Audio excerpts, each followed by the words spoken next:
Daddy, at kami naabutan ng hapon, guys.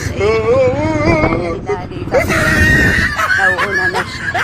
Kasi asan ako sa piyama ko. Hapon na yun.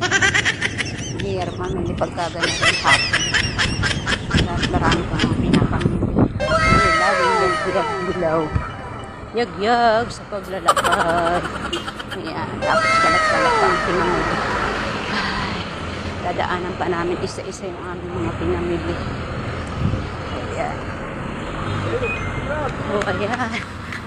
Ayan, natakbo na nga ako.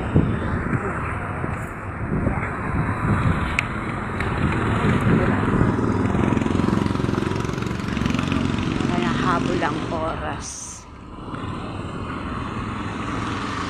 Ayan. At baka magsarado na yung aming pinamilihan.